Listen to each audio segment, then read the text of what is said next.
अस्सलाम वालेकुम नाजरीन, उरहान सीरीज की अगली नई एपिसोड में खुश आमदीद। नाजरीन, इस एपिसोड के आगाज से कबल मैं तमाम मुसलमानों अहले इस्लाम को रमजानुल मुबारक की मुबारकबाद पेश करता हूँ। अल्लाह पाक हमें इस बाबरकत महीने में तमाम रोजे रखने, नमाजें पढ़ने और ज्यादा से ज्यादा इबादत करने की तौफीक अता फरमाए, हमारे तमाम सगीरा और कबीरा गुनाह माफ फरमाए और हमारे तमाम मरहूमीन की बख्शिश और अजर अजीम अता फरमाए। आमीन सुम्मा आमीन। किस्त की शुरुआत में हम देखते हैं कि फातिमा खातून फलादियुस को पकड़कर सुल्तान के कमरे की जानब लेकर आ रही होती है और फिर दरवाजे पर मौजूद सिपाहियों को दरवाजा खोलने का हुक्म देती है तो वो सुल्तान के कमरे का दरवाजा खोल देते हैं। सुल्तान उरहान अपने तख्त पर बैठे हुए होते हैं और फलादियुस को देखते हैं, जबकि फलादियुस भी सुल्तान की जानब देखता है और फिर सिपाही फलादियुस को जंजीरों में जकड़े हुए सुल्तान की जानब लेकर बढ़ते हैं, जबकि फातिमा खातून और यगीत भी उनके पीछे पीछे आ रहे होते हैं। शाहीन शाह साहब और बाकी तमाम सरदारान भी वहीं मौजूद होते हैं और फिर खलील और बाकी सिपाही फलादियुस को सुल्तान के सामने घुटनों के बल बैठा देते हैं। फातिमा खातून का दिल धड़क रहा होता है और वो परेशान दिखाई दे रही होती है। सुल्तान कहते हैं, अब तुम्हें मेरे हाथों से कौन बचाएगा फलादियुस?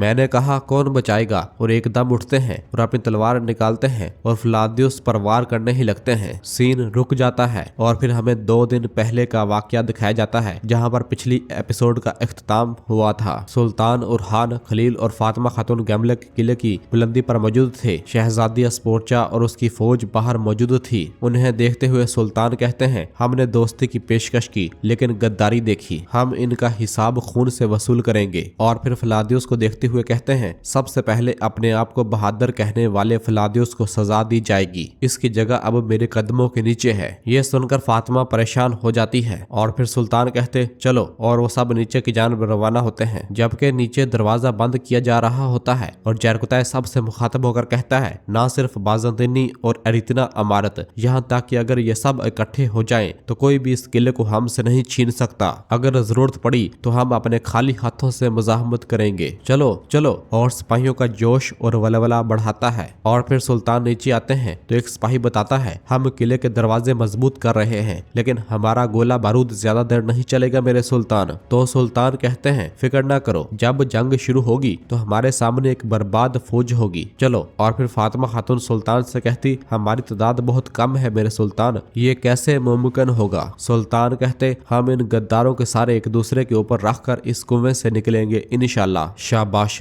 चलो। और फिर गोला बारूद फेंकने वाली मशीन की जानब देखते हैं और वहां से रवाना होते हैं, जबकि बाहर मौजूद अस्पोर्चा और उसकी फौज किले की जानब देख रही होती है तो फलादियुस कहता, उरहान फंस गया है लेकिन अमदादी दस्ता जल्द ही आने को है शहजादी। तो अस्पोर्चा कहती, आज रात उस्मानी नामी जमीन का टुकड़ा हमेशा के लिए गायब हो जाएगा, अब कोई उरहान को मुझसे नहीं छीन सकता। फलादियुस कहता, मेरी तैयारियां तकरीबन मुकम्मल हैं, दरवाजे तोड़ने के आलात और मंजिकें आज रात पहुंचेंगी। तो अस्पोर्चा कहती, जंग से पहले तुम जाकर आखिरी बार उरहान से शरायत के बारे में बात करोगे, अगर वो हथियार डालना कबूल करता है तो मैं इसकी जान बख्श दूंगी, लेकिन अगर वो इनकार करता है तो हम उसे इसी किले में दफन कर देंगे।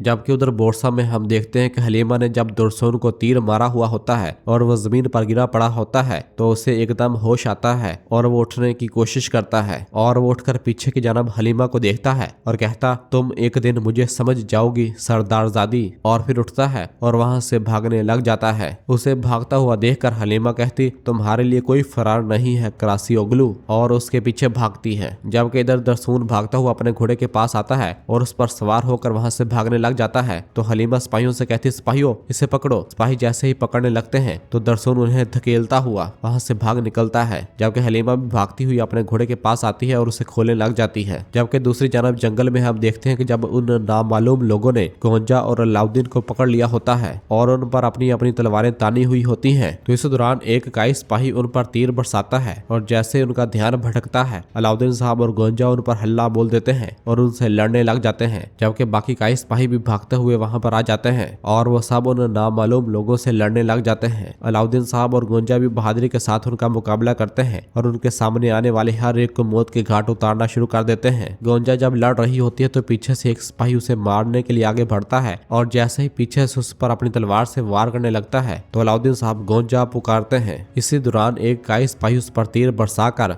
गोंजा को बाल बाल बचा लेता है और फिर गोंजा अलाउद्दीन के पास आती है और कहती है, अलाउद्दीन अलाउद्दीन ये कौन लोग हैं अलाउद्दीन। अलाउद्दीन कहता, ये जो कोई भी हूँ, इनकी मौत करीब है खातून, तुम मेरे पीछे खड़ी हो जाओ। इसी दौरान वो देखते हैं कि बड़ी तादाद में मजीद लोग भागते हुए आ रहे होते हैं। उन्हें देखते हुए गोंजा कहती, ये जोक दर जोक आ रहे हैं, हम क्या करेंगे। अलाउद्दीन कहते है, डरो मत मेरी गुलाब, जब तक मैं यहाँ हूँ वो तुम्हें कुछ नहीं कह सकते। और फिर वो दोनों लड़ने लग जाते हैं और फिर एक काई सिपाही कहता, मेरे वजीर आप जाएं, हम इन्हें यही मसरूफ रखेंगे। तो अलाउद्दीन साहब गोंजा से कहते, हम जंगल की तरफ पीछे हटकर आज रात वहीं छुपेंगे खातून, चलो आओ मेरी गुलाब। और इस तरह अलाउद्दीन साहब और गोंजा वहां से भाग निकलते हैं। और फिर इसके बाद रात हो जाती है। गैमलक किले के बाहर हम देखते हैं कि तमाम बाज़ंतीनी सिपाही तुर्कों के लिए मौत का नारे बुलंद कर रहे होते हैं और हर तरफ यही आवाज गूंज रही होती है। सुल्तान उरहान और बाकी साहब भी किले की दीवारों पर मौजूद होकर उन्हें देख रहे होते हैं। तमाम बाज़ंतीनी सिपाही मुसलसल तुर्कों के लिए मौत के नारे बुलंद कर रहे होते हैं। उनकी आवाजें सुनकर जरकुतै कहता, वक्त आ गया है मेरे सुल्तान। तो सुल्तान कहते, ये लोग जंग के नारे लगा रहे हैं लेकिन ये नहीं जानते कि इस मैदान जंग में नारे लगाने वाला नहीं, अपना दिमाग दुरुस्त तरीके से इस्तेमाल करने वाला सुबह देखेगा। और बाज़ंतीनी सिपाही मुसलसल नारे लगाते ही चले जाते हैं। और फिर इसके बाद हम अगले मंजर में देखते हैं कि सुल्तान उरहान ऊपर से नीचे आते हैं जहाँ पर तमाम सिपाही मौजूद होते हैं और खाने के लिए सुल्तान का इंतजार कर रहे होते हैं। सुल्तान जैसे ही उनके दरमियान आते हैं तो दुमरल बताता है, मेरे सुल्तान हमारे पास जो कुछ है वो ये सब है। वो बगैरत लोग जाने से पहले सब कुछ जलाकर चले गए। मेरे सुल्तान हमारे कब्जे में सिर्फ यही है। सुल्तान खाने की प्लेट की जानब देखते हैं और कहते,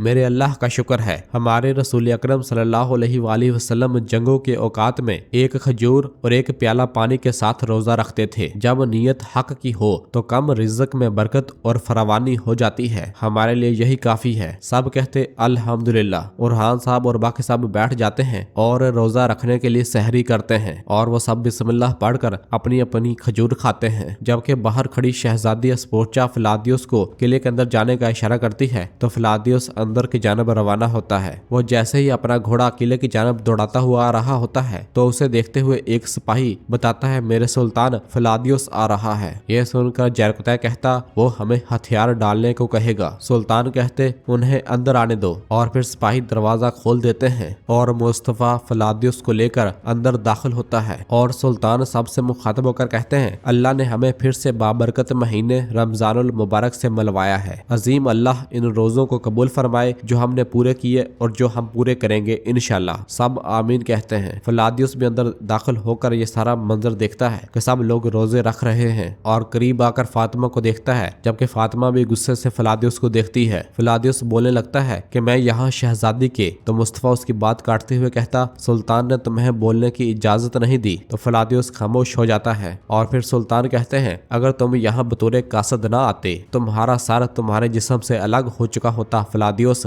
लेकिन डरो मत, जब तक वो हद अबूर नहीं करते मैं कासदों को तकलीफ नहीं देता। जरकुतै कहता, आओ बैठो, हमारे खाने से खाओ, डरो मत, हम किसी को पीछे से नहीं मारते। फिलादियोस कहता, हम हालते जंग में हैं, लेकिन आप यहाँ खाने और रोजे की बात कर रहे हैं। बाहर एक फौज है जिसने तुम्हें मारने की कसम खाई है, क्या आप इससे वाकिफ हैं? सुल्तान टास से मास नहीं होते और मजे से खाना खाते ही चले जाते हैं और फिर कहते, रोजा और जंग दोनों हमारे ऊपर अल्लाह की जानब से फर्ज किए गए हैं। जब तक हमारे जिस्म मजबूत हैं हम रोजा रखेंगे और जब तक हमारे बाजू मजबूत हैं हम अपनी तलवारें कभी नहीं छोड़ेंगे। इस पर जरकुतै कहता, अल्हम्दुलिल्लाह। और फिर फिलादियोस कहता है, मैं यहाँ शहजादी की शराइत बताने आया हूँ। तो फातिमा कहती, आपकी शहजादी के मुतालबात कभी खत्म नहीं होते, वो इस बार क्या चाहती है? फिलादियोस कहता, आप ये किला और बोरसा हमें वापस कर दें। आप अपने सिपाहियों के साथ काई कबीले की तरफ पीछे हट जाएं। अगर आप हमारी शराइत मान लें तो माजी की खातिर किसी का खून नहीं बहाया जाएगा। जिसे सुनकर सुल्तान और बाकी सिपाही हंसते हैं।